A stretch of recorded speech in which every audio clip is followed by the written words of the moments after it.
بہت ہی ذوق و شوق سے سلوایا ہو اور وہ جل گیا، یا آپ اپنی نئی گاڑی میں خوشی خوشی گھر سے باہر نکلے اور ایکسیڈنٹ ہو گیا، یا آپ کا بچہ بے حد خوبصورت ہے، بہت ہی کیوٹ لگتا ہے، اور جب بھی آپ اس کو کسی محفل میں لے کے جاتے ہیں تو اس کو چوٹ لگ جاتی ہے یا وہ برے طریقے سے بیمار ہو جاتا ہے۔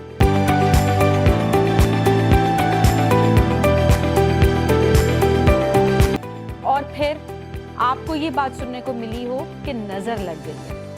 اب یہ نظر تو قدم قدم پہ لگتی جا رہی ہے، لیکن یہ نظر ہوتی کیا ہے، یہ لگتی کیوں ہے، اور اس کا حل کیا ہے؟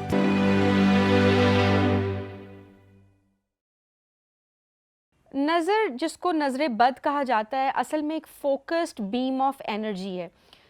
فار ایگزامپل، اگر میرے پاس ایک بہت اچھا موبائل ہے، آج کل آئی فون کا فیشن ہے، میں نے آئی فون خرید لیا ہے، اور مجھے اپنے طور پہ اس بات کی بہت ہی خوشی ہے، یا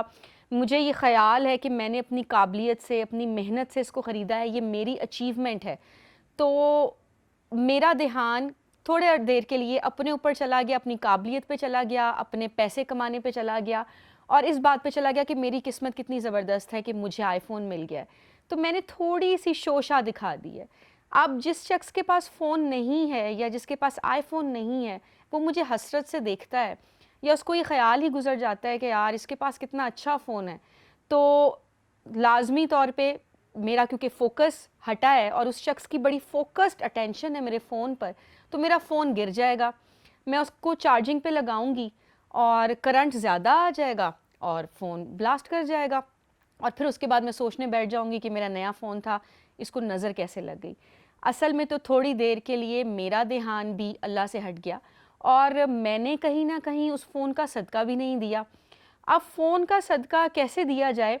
اگر آپ کے ڈرائیور کے پاس یا کوئی بھی آپ کا سرونٹ ہے جس کے پاس فون نہیں ہے، اگر آپ اس کو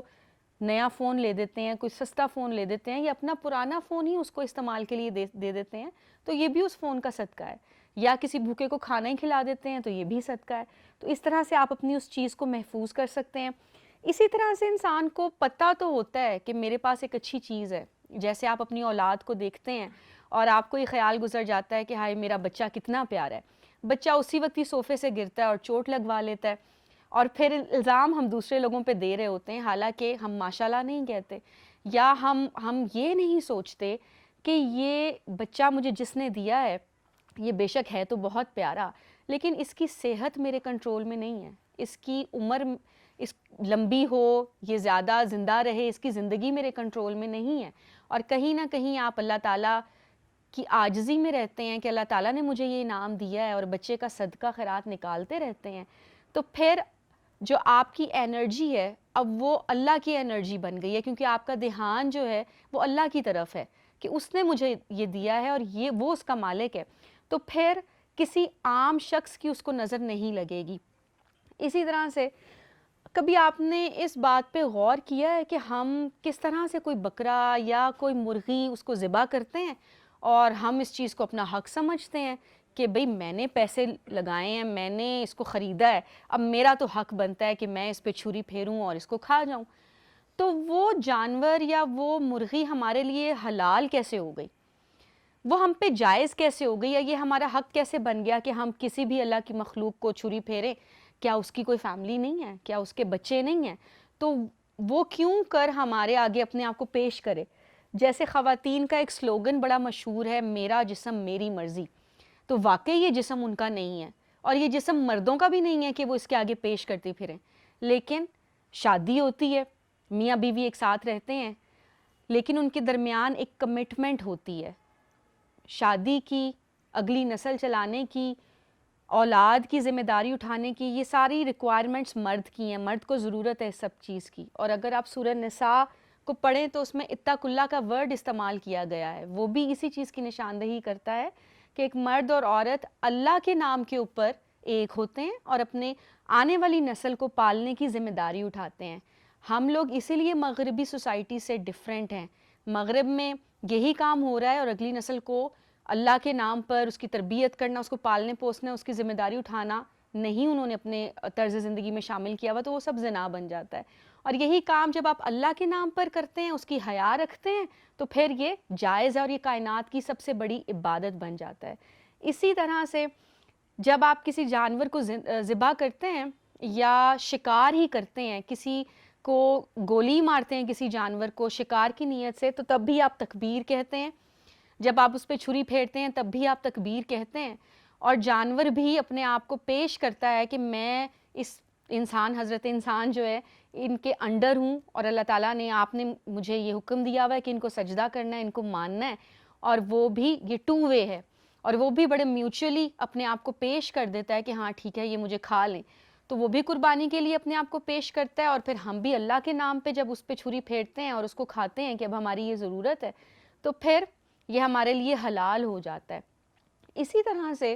جب آپ ایک بہت امیر شخص ہیں, آپ اپنی شو بازی کے لیے گھر میں دعوت کرتے ہیں. اب اس کا یہ بھی مطلب نہیں ہے کہ آپ, کیونکہ اب آپ پہ حلال ہو گیا, آپ اللہ کا نام پڑھیں. تو جو ایگزیکٹ آیت ہے قرآن کی, اگر میں لفظ آگے پیچھے نہ کر دوں, تو وہ یہ ہے کہ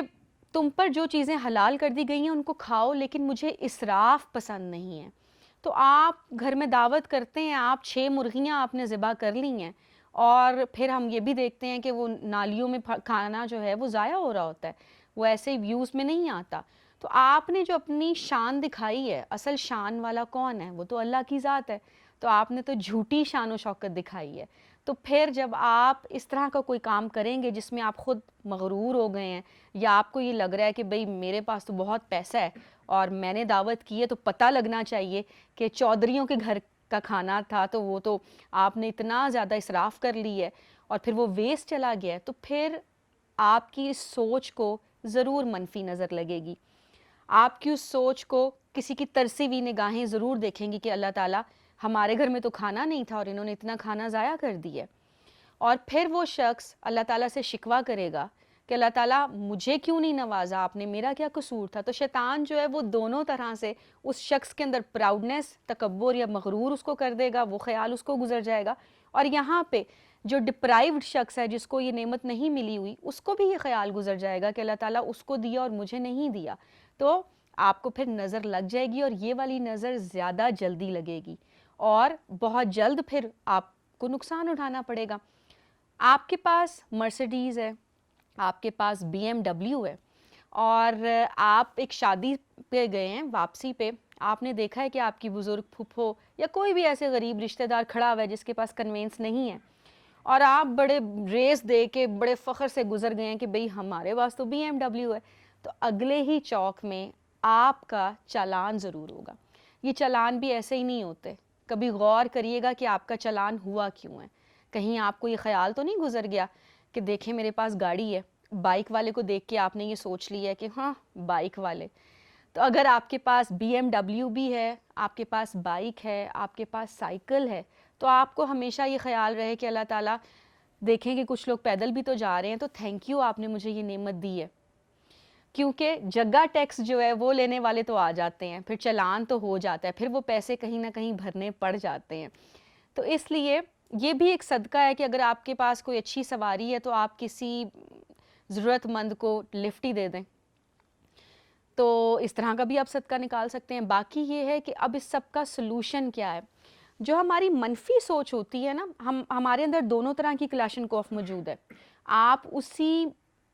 گیما ریز کو, انہی ریڈیشنز کو یا تو پازیٹیو وے میں یوز کر لیں یا نیگیٹو وے میں یوز کر لیں.